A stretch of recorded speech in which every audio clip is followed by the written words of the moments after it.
C'est bon. Ok. Bonjour à toutes et à tous. J'espère que vous allez bien. Moi, personnellement, je vais super bien. Je suis très reposée, je vais super bien là. Je sais que vous devez vous demander, mais qu'est-ce qui se passe? Vraiment, qu'est-ce qui se passe là? Ça fait 6 mois, j'ai pas sorti de vidéo. Il y a quelques jours, j'ai sorti une vidéo qui portait sur les citations et tout, la petite série que je voulais faire. Et là, je viens avec un titre qui parle de politique, machin. Et même moi, en fait, vraiment, même moi, je comprends pas le délire. Mais dites-vous qu'à la base, ça devait être ça, on va dire, tout l'univers de cette chaîne YouTube. Je sais pas si ça vous arrive déjà d'avoir des petites pensées sur des sujets, mais quand je dis des sujets, c'est rien de fou, mais avoir un petit avis, voilà, un petit questionnement qu'on a, on y réfléchit, on peut en parler à des proches, ou peut-être certaines personnes comme moi vont genre le noter dans leur carnet ou dans les notes, et puis on n'y pense plus. Et ben moi, en fait, à la base, je voulais que cette chaîne YouTube soit, on va dire, l'expression audiovisuelle de toutes ces petites pensées du quotidien que j'ai. Et voilà, sauf que ben, je suis tombée dans un truc assez scripté. Je voulais vraiment des vidéos bien avec des sujets que j'emmène. Et je suis pas trop faite pour le freestyle. Et voilà, parler pas longtemps. Mais j'avais trop envie de le faire sur ce sujet. Je vous promets que c'est vraiment une question que j'avais dans l'esprit depuis un petit moment. Et je voulais juste trouver un moyen de l'aborder avec vous. Donc, comme vous l'aurez sûrement vu dans le titre, aujourd'hui, je vais me questionner et apporter mon avis sur la phrase que j'entends mais genre tout le temps, tout le temps, tout le temps depuis un moment sur les réseaux sociaux, qui est que tout est politique. J'avais entendu cette phrase, comme j'ai dit, pour la première fois, je saurais pas dire, mais je sais que la fois ultime qui m'a donné envie de faire ça, c'était parce que j'étais sortie du film Obsession, et je pense que voilà, mon algorithme avait bien capté que je l'avais regardé, hein, et il m'avait mis des recommandations de ça, et dans les commentaires, je voyais des gens qui, après, c'est légitime, hein, mais qui rapportaient le sujet en fait sur des débats assez, on va dire, féministes et autres, et je trouvais le POV, le take, on va dire, assez intéressant. Je trouve ça bon, intéressant. Après, je partage pas forcément toutes les dimensions qu'ils y ont apportées, mais j'ai trouvé ça intéressant. Et là, je voyais dans les commentaires que ça partait un petit peu en débat avec des gens qui étaient en mode, ouais, non, je pense pas que c'était ce que l'auteur voulait dire. Et c'est parti en big débat. Vous voyez, les débats, il y a plein de discussions.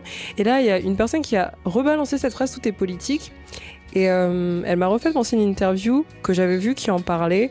Et j'avais partagé justement l'avis de cette personne sur le sujet. Et c'est vrai qu'à chaque fois qu'il y a un débat, j'ai l'impression que cette phrase est à chaque fois posée comme veto à l'argumentaire. Donc c'est pour ça que je voulais vraiment me questionner sur ça, l'aborder, l'explorer. Et j'espère que justement à l'avenir, j'aurai d'autres occasions de faire vraiment des vidéos dans ce style. C'est-à-dire, je me pose un petit peu mood podcast. Je me pose, je prends un sujet et je l'aborde. Et après, je vois les étincelles que ça produit. Mais voilà, donc au cas où ça déconcerte des personnes, on va dire c'est un peu un hors-série de celle que j'essaye de faire maintenant, où vraiment juste me pose et j'ai des pensées pour moi-même que je partage avec vous. Comme je vous ai dit, en grandissant, en fait, j'ai commencé à être de plus en plus confrontée à cette phrase, mais notamment sous la sphère des réseaux sociaux. C'est quelque chose que je voyais de plus en plus en commentaires et autres. Et bon, la politique, si on entend ça comme ce qui va régir l'organisation et la répartition du pouvoir au sein d'une société, c'est quelque chose auquel, tôt ou tard, je pense qu'on est un petit peu tous exposés et autres, même si on n'est pas à fond dans le sujet, même si on s'y intéresse pas, je pense que tôt ou tard, on y est confronté. Et moi, ça a été mon cas justement. Progressivement, je rentre dans la sphère d'adulte, donc c'est un des sujets qui est un petit peu posé sur la table, qu'on veuille en parler ou non. Et la politique, c'est important. Oh, attendez, j'ai pas envie de faire la meuf et tout qui veut avoir un texte trop sérieux et qui au final dit des phrases bateaux, mais je veux dire que je suis d'accord dans le sens où c'est important d'en parler, c'est même c'est nécessaire. Je pense que c'est un devoir même, ça devrait être un devoir d'en discuter, d'en parler et de s'y intéresser, parce que qu'on le veuille ou non, la phrase est vraie dans le sens où elle va régir énormément de dimensions de notre vie, qu'on le veuille ou non. Et j'aime absolument pas les dichotomies dans la vie, mais il faut quand même estimer que si on pense que la politique ne nous atteint pas, ou que, bon, elle est là, mais on devrait pas s'y intéresser, soit c'est qu'on est dans un certain déni de ce qui se passe vraiment. Après, comme je dis, le but n'est pas forcément d'être le plus grand des activistes ou quoi, mais on peut pas nier son importance. Donc soit c'est une forme de déni en vertu de ce qui se passe, soit c'est qu'on a une situation, je sais pas, socio-économique qui nous permet justement de balayer en fait les effets politiques. En fait, on n'est tellement pas touché, ou on ne se sent pas en fait touché et atteint par les côtés néfastes, qu'on va le mettre de côté, sauf que non, malheureusement, qu'on le veuille ou pas, elle a un impact sur tout, vu que c'est elle qui va décider des lois, c'est elle qui va répartir énormément de budget dans tout ce qui est public, et tout ce qui est public nous concerne. C'est tout le principe, que ce soit les hôpitaux, que ce soit les services d'urgence, et quand je parle d'urgence, je voulais plutôt dire police, pompiers et autres, que ce soit lié à l'éducation, que ce soit lié à notre possibilité à pouvoir accéder à certaines ressources, que ce soit des ressources vitales via les supermarchés, que ce soit la régulation du marché, des entreprises. L'État a peut-être pas eu son œil sur tout, mais voilà, on sait que c'est important, que c'est littéralement ce dans quoi on baigne, et la politique, c'est littéralement ce qui va régir toutes ces sphères. Cette phrase, si on y réfléchit, elle s'inscrit notamment pour dire qu'en effet, c'est ça qui va régler, entre guillemets, toute notre vie, qu'importe l'état dans lequel on est. Et elle est souvent orientée sur, bien sûr, la sphère économique, la sphère sociale. Et moi, en tant que bonne Gen Z que je suis sur les réseaux sociaux, on pose surtout la sphère culturelle. Et c'est là, en fait, où cette phrase, justement, s'inscrit énormément sur les sujets dits de culture, de société, comme on aime souvent le dire sur les réseaux sociaux. Et pourquoi ? Parce que avec TikTok, tous les réseaux sociaux et tout qui se propagent, on a de plus en plus des trends, des gens qui prennent la parole, des gens qui parlent de sujets, des gens qui pointent des choses et qui vont partager ce qu'ils aiment écouter en tant que musique, ce qu'ils aiment consommer en tant que type d'art. Et quand je parle d'art, je parle en tout type d'art, du coup la musique, mais aussi tout ce qui va être peinture, tout ce qui va être écriture notamment et autres. Et justement, les gens vont pointer ce qui peut parfois déranger, parce que généralement cette phrase est plus utilisée dans des contextes de débat et de désaccord que voilà, mais ce qui va déranger pour mettre en avant la sphère politique ou le parti politique ou l'idéologie politique que cet élément peut mettre en avant, et qu'on a beau l'oublier, on a beau se détacher de ça, que ça reste intimement lié à la politique. Et ça, c'est vrai. Je pense que c'est vrai parce que je sais pas qui regarde cette vidéo. Il y a des jeunes, il y a des personnes qui sont âgées, qu'importe, mais moi je parle en tant que jeune. Il y a des sujets que malheureusement je ne maîtrise pas, et donc parfois on n'a pas la portée historique et culturelle. Il y a des symboles ou des mots, des histoires, des textes et tout qu'on va souvent inculquer comme ça dans nos quotidiens, sans parfois oublier que ces choses ont des histoires, que ces choses ont des passifs, qu'on le veuille ou non, ça peut être hérité d'une certaine culture ou d'un traumatisme, ou qu'importe, et que malheureusement, même si nous on l'a intégré dans notre société, on l'a intégré dans notre culture, c'est un mot qui va beaucoup revenir, que malheureusement celles-ci ont des histoires qui, elles, peut être liées à la politique, parce que comme j'ai dit, la politique va littéralement tout contrôler, enfin peut-être pas contrôler, mais j'ai trop dit régir, mais voilà, va normalement devoir avoir un accent surtout dans notre société.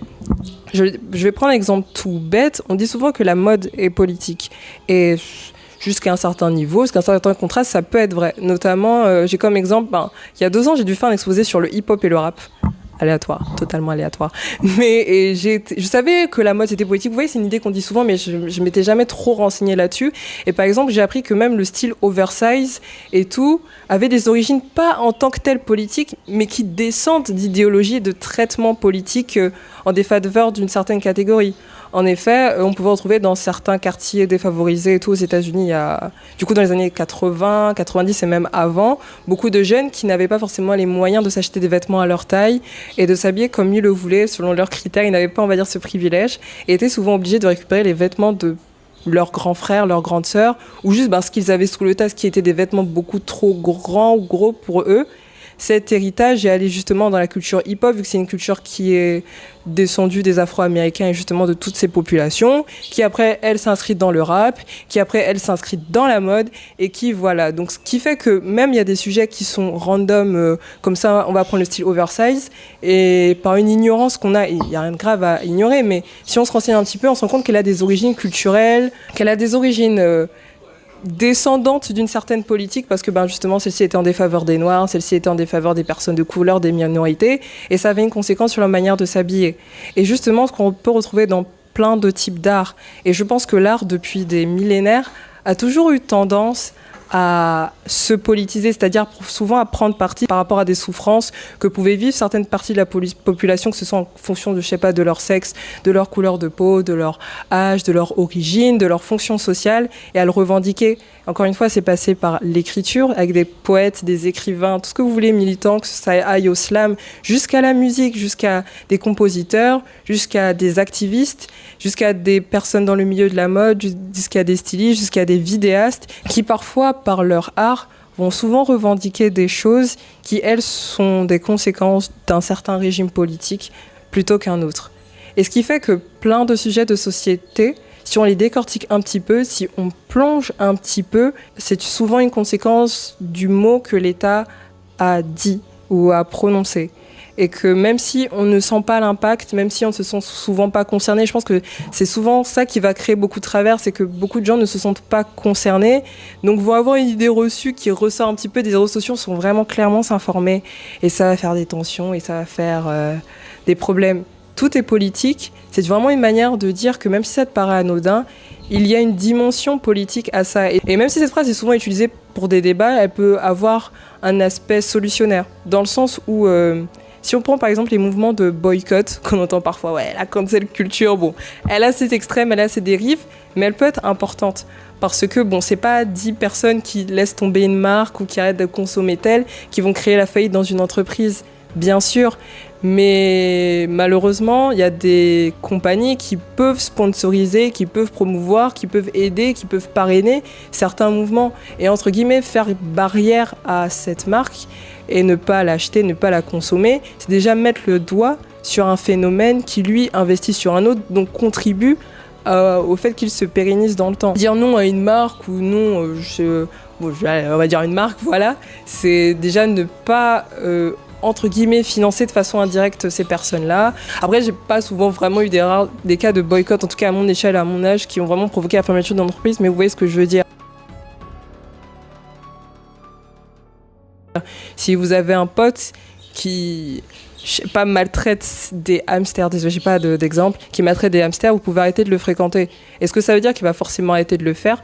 Pas nécessairement. Soit il va se sentir touché du fait que vous arrêtez de le fréquenter et va rectifier son comportement, soit l'isolement va alerter les autres et le fait qu'il se sente seul ou quoi pourra ne pas lui donner un accès à ce qui fait. Vraiment, l'exemple sur la maltraitance des hamsters était pourri. Vraiment, j'aurais vraiment pu mettre pause à cette vidéo et trouver autre chose. Mais bon, bref, je pense que vous voyez un petit peu ce que je veux dire par là. Et selon moi, il est important de respecter ça, pas forcément d'y adhérer, pas forcément de comprendre à son point le plus poussé, mais de comprendre justement ce lien entre les choses. Parce que comme je l'ai dit, et je l'ai redit, les politiques, les régimes et ces idéologies vont rythmer toute la société. On va pas élire un parti pour qu'il s'occupe que de l'économie, parce que l'économie va être liée au social, le social va être lié au culturel, le culturel va avoir un impact sur l'éducation va avoir un impact sur nous, comment on va voir la société, et nous, comment on va vouloir voir la société, va avoir un impact sur nos décisions qui, elles, auront un impact politique. Et en fait, tout est lié. Du coup, quand les gens disent aussi que tout est politique, c'est une manière de dire que t'en as pas l'impression, mais le fait de toucher à ça, ça va toucher ça. Et le fait de toucher ça, ça va aussi toucher ça, qui va toucher ça. Et tout a un impact sur tout. Et ça, on ne peut malheureusement pas le nier. Sinon, la politique n'aurait pas de lieu d'être ou quoi. Et on a beau séparer en effet les pouvoirs ou quoi. Au fond, tout reste quand même intimement lié. Et c'est pour ça que c'est important de ne pas négliger cette phrase. Mais... Tu vois, je voulais vraiment pas que cette vidéo dure. Hein. Mais bon, bref, je verrai. Mais malgré tout ce blabla, elle me pose quand même problème. Et je pense que je vais mettre l'extrait du précepteur. En vrai, j'hésite. Bon, on va voir. Je serais curieuse de savoir ce que t'en penses. Tout est politique. Ouais. Et d'un côté, j'ai envie de dire, c'est vrai qu'on peut donner une dimension politique à peu près n'importe quel de nos actes. Après, doit-on le faire ou bénéficie-t-on du fait de le faire ? Je sais pas. Tout est politique, j'en suis convaincu, mais de la même façon que tout est chimique aussi. Et puis tout est psychologique aussi. Et tout est tout ce qu'on veut en fait. Moi je dis que tout est philosophique par exemple, tu vois. Donc chacun prêche pour sa paroisse. Mais dire que tout est politique, ça fait partie de ce que j'appelle les grandes phrases toutes faites. Et les grandes phrases toutes faites, souvent elles ont pour but de pas réfléchir plus loin. Donc c'est un peu de la paresse intellectuelle, c'est du slogan quoi. Il n'y a pas de nuance. Il n'y a pas de nuance et surtout, et après, tout est politique. Et donc, quelle est la conclusion de tout ça ? Donc oui, tout est politique, mais sauf que quand tu es dans un moment d'échange et de partage et d'amour avec ta moitié ou avec ton enfant ou quoi, à ce moment-là, la politique, elle est très loin. Et ça ne veut pas dire que la situation n'est pas plus ou moins déterminée, conditionnée par des aspects politiques, bien sûr que si. Mais ça veut dire qu'à ce moment-là, tu ne penses pas à la politique. Et heureusement d'ailleurs que tu n'es pas en train de penser à la politique tout le temps dans tes interactions humaines. Fort heureusement, parce que ce serait d'une tristesse infinie. Et c'est justement ce que j'aimais que le précepteur pointe. Que c'est une phrase un petit peu toute faite, qu'on va parfois sortir, sans parfois faire l'effort de se poser la question, toute bête, de est-ce que c'est nécessaire ? Est-ce que c'est nécessaire ? Je pense que c'est là d'où vient souvent la majorité des problèmes. Et ce qui me dérange parfois dans cette phrase et dans toutes les phrases entre guillemets bien faites qu'on aime bien sortir par principe, par coutume, parce qu'elles sonnent bien, alors que le fond est un peu creux et qu'il y a plus de nuances à pouvoir y apporter. Et j'ai beaucoup aimé dans ce podcast qu'ils disent qu'en soi tout est philosophique parce que oui, tout est politique. Il n'y a pas de souci. Mais en soi, tout est philosophique.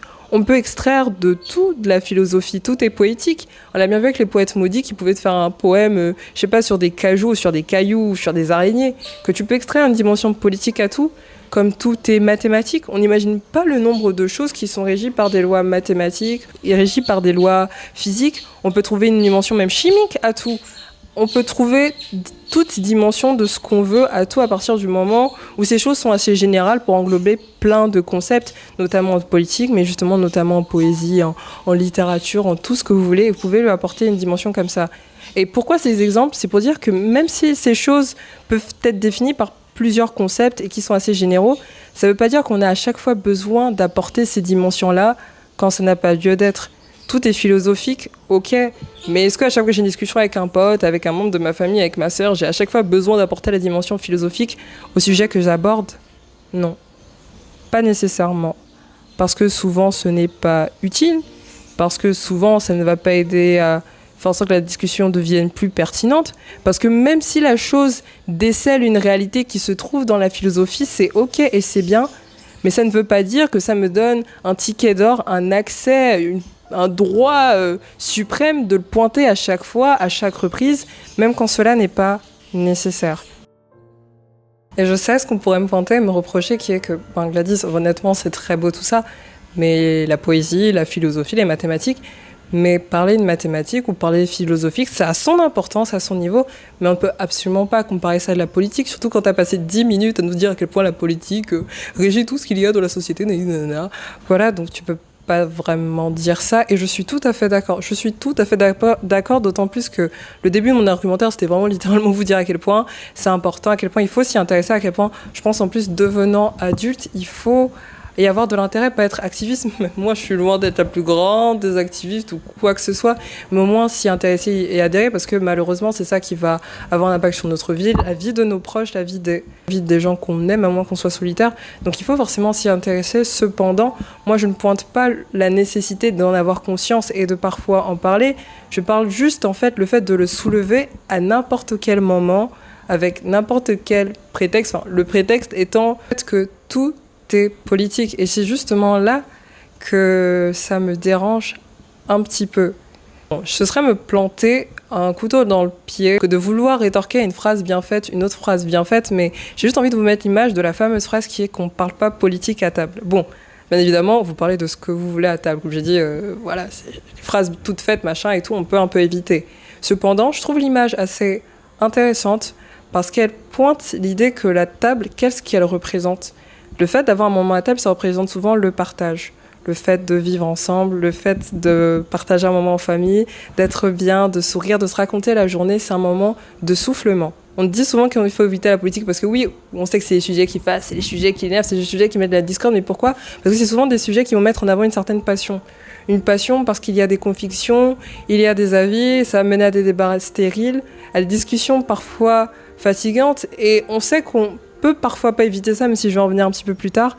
Et du coup, plutôt que de venir là et créer un froid et une frustration pour rien, on préfère juste ne pas en parler. Ce n'est pas du déni, ce n'est pas éviter de la situation, ce n'est pas se dire qu'on supprime totalement ce qui se passe, c'est juste s'accorder le temps de pouvoir se poser et ne pas y penser, ne pas avoir la nécessité de devoir le mettre en avant quand on va avoir une discussion qui souffle, et ça ne fait pas de nous quelqu'un qui n'aime pas l'humanité, quelqu'un qui ne se préoccupe pas des autres ou quoi que ce soit. Ça n'a absolument rien à voir, ça veut juste dire qu'on s'accorde le droit de pouvoir parfois souffler de ce qui se passe, et que ce n'est pas éviter, ce n'est pas annihiler, et ce n'est pas être égoïste ou un privilégié, que de savoir reconnaître les moments où c'est important de le pointer ou pas, où c'est important d'avoir un débat ou pas, ou un argumentaire ou pas.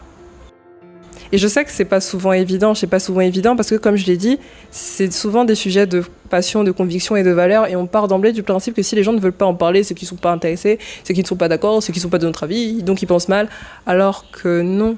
C'est juste qu'il y a certains moments de vie qui ont une dimension et plutôt que parfois de mettre en avant la dimension politique, même si elle en a une, on va préférer faire valoir une autre. Comme j'ai dit, si tous les sujets ont une dimension politique, ils en ont plein d'autres. Et c'est juste à nous de choisir les bons moments de les faire ressortir, de parfois faire ressortir la touche humoristique, de parfois faire ressortir la touche pathétique, la touche sentimentale, la dose politique. Tout dépend juste du moment. La politique a certes une sphère plus importante que... Bon, plus importante, oui, qui va plus nous impacter que les autres domaines que j'ai pu citer. Voilà, on se sent par exemple plus lié à ça que inconsciemment à la poésie et autres. Et encore une fois, des personnes qui ne sont pas de notre avis, à moins qu'elles aient des pensées dangereuses.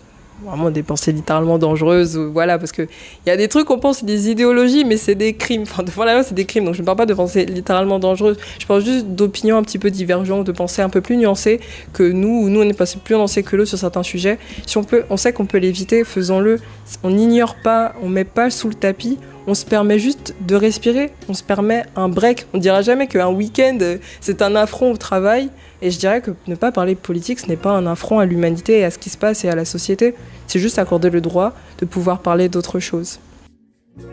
Surtout que je peux aussi pointer les personnes qui peuvent tout le temps se sentir mal ou peuvent ressentir le besoin d'en parler, surtout que je sais que parfois ça peut m'arriver, ah oui, parce que tout le discours que j'ai, j'utilise vous et tu, mais je m'inclus dedans, je m'inclus dans tous les conseils entre guillemets que je donne ou toutes les notes, parce que moi aussi j'ai souvent été cette personne-là et je sais qu'il y a des moments, je sais pas, ça n'a pas été nécessaire, donc je m'inclus dedans, je m'inclus dans les deux positions, celle qui a pointé les sujets et celle qui n'a pas forcément voulu les avoir, et je sais que c'est pas toujours agréable pour parfois nous, vous, ces personnes qui subissons des sujets et on veut en parler, on veut pas prendre la tête, on veut pas saouler, juste qu'on a été blessé. Et pour moi, toute blessure est légitime.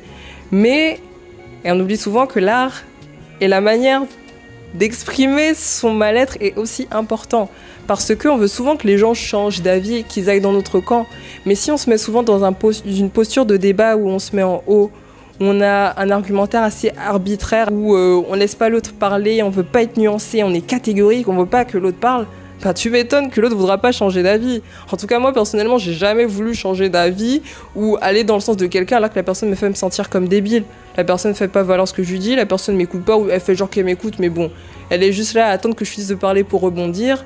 Parce que après, peut-être lancer la ligne du débat, mais je voulais pointer ce point parce que j'estime qu'il est super important dans tout ce qui est débat et discussion. L'art est la manière d'écouter, de prendre en compte pour mieux répondre, pas juste écouter et répondre.